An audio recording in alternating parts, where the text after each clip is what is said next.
Karthigai Deepam serial நேர்களுக்கு வணக்கம். உங்களோட சேனலுக்கு வந்து பார்த்தீங்கன்னா 950 இருக்குது. உங்களுக்கோசம் தான் வீடியோ போடுறேன். மறக்காமல் சப்ஸ்கிரைப் பண்ணி சப்போர்ட் பண்ணுங்கள் ஃப்ரெண்ட்ஸ். தேங்க்யூ.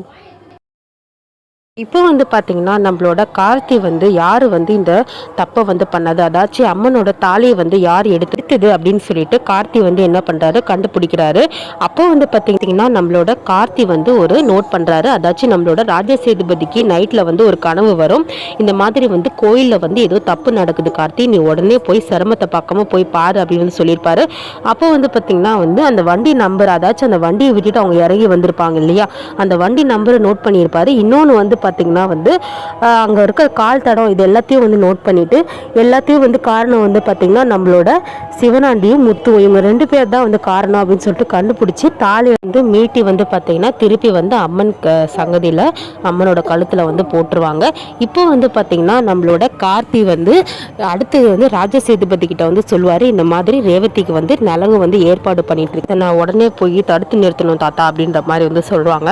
அப்போ வந்து தாராளமாக போய் ஃபஸ்ட்டு அதை நிறுத்துப்பா, ரேவதி எப்பயுமே நம்ம குடும்பத்து பொண்ணு, சாமுண்டீஸ்வரி ஏன் தான் இப்படி புரியாமல் வந்து இன்னொருத்தனை வந்து கல்யாணம் பண்ணி வைக்கிறதுக்கு வந்து பார்க்குற அளவு தெரியல, நம்ம கிட்ட என்ன இல்லாமல் இருக்குது, தங்கமான பையன் நீ எதுக்காக வந்து உன்னை வந்து விட்டுட்டு வேற ஒருத்தரை கல்யாணம் பண்ணுறதுன்னு தெரியல, குடும்ப பகை வந்து பாரு, பொண்ணோட வாழ்க்கை கூட பார்க்காம அவள் இதெல்லாம் பண்ணிட்டு இருக்கா அப்படின்ற மாதிரி வந்து சொல்லுவாங்க. ஆமாம் தாத்தா என்ன பண்ணுறதுன்னு தெரியல, நான் உடனே போகிறேன்னு சொல்லிட்டு அங்கேருந்து கிளம்பிடுவார். நம்ம சந்திரகலா வந்து செம வந்து ஜாலியாக இருப்பாங்க. எப்படியும் வந்து கார்த்தியோட தாத்தா வந்து தாலி காணும்னு சொல்லிட்டு அவனை வந்து தேட சொல்லிட்டு இருப்பாங்க. நம்ம கார்த்தி இங்கே வரமாட்டாரு அப்படின்னு சொல்லிட்டு அப்போ வந்து நம்மளோட சாமுண்டீஸ்வரிக்கிட்டேயோ வந்து சொல்லுவாங்க, அதெல்லாம் வரமாட்டாங்க்கா, நீங்கள் கவலையே படாதீங்க அப்படின்னு சொல்லிட்டு ஆறுதல் சொல்லிட்டு இருக்கும்போது மாதம் வந்து பார்த்திங்கன்னா கார்த்தி வந்து நிலங்குக்கு வந்து இறங்குவார். ரேவதி வந்து அதை பார்த்ததும் வந்து செம்ம சந்தோஷமாயிடும்.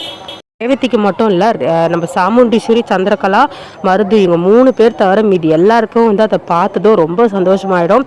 எப்படியோ வந்து நம்ம சின்ன சகலை வந்து வந்துட்டாரு அப்படின்னு சொல்லிட்டு மயில் வாகனம் வந்து ஓடி போய் வாங்க சகலை வாங்கன்னு சொல்லிட்டு வெல்கம் பண்ணுவாங்க.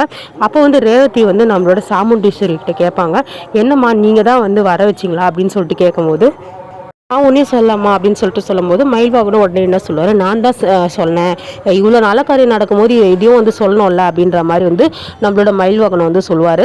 சரின்னு சொல்லிட்டு உள்ளே வந்து வெல்கம் பண்ணி நலங்குலாம் வந்து நடந்துகிட்ருக்கோம். அப்போ வந்து பார்த்திங்கன்னா வந்து நலங்கு நடக்கும்போது ரேவதி வந்து சுத்தமாக வந்து மருது வந்து பக்கத்தில் நின்றுருப்பார். சுத்தமாக விருப்பமே கிடையாது.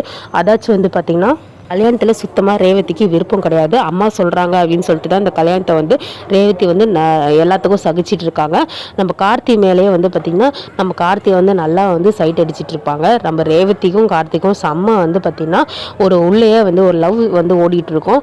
அதை வந்து பார்த்து நம்மளோட சாமுண்டீஸ்வரி வந்து வயிறு எரிஞ்சு போயிடுவாங்க. சே என்னடா இது, நம்ம ஒன்று நினச்சா அது ஒன்று நடக்குது அப்படின்னு சொல்லிட்டு நம்ம சாமுண்டீஸ்வரி நலங்கு வந்து முடிஞ்சேரி நலங்கு எப்படியோ வந்து தடுத்து நிறுத்துகிற மாதிரிலாம் அந்த அளவுக்கு தாலி கட்டுற மாதிரிலாம் ஒன்றும் இல்லை. கார்த்தி வந்து ஒரு பயத்துக்காக வந்து இங்கே வந்து எல்லா விஷயத்தையும் வந்து ரேவதிக்காக தான் வந்து பண்ணிகிட்டு இருப்பாங்க. இப்போ வந்து பார்த்திங்கன்னா சந்திரகலா கிட்ட சொல்லிட்டு இருப்பாங்க, என்ன சந்திரா இன்னமும் சொன்னேன் வரமாட்டான் செய்ய மாட்டான்னு, அவனை எதுவுமே பண்ண முடியாதா பாரு, நலங்கு வந்து நின்றுடான் அப்படின்ற மாதிரி சொல்லுவாங்க. அதான்க்கா எனக்கும் ஒன்றும் புரியல, என்ன நடந்துச்சுன்னு அங்கே தெரியல, நான் ஃபோன் பண்ணி கேட்டால் தான் தெரியும் அப்படின்ற மாதிரி வந்து சொல்லிட்டு இருக்காங்க.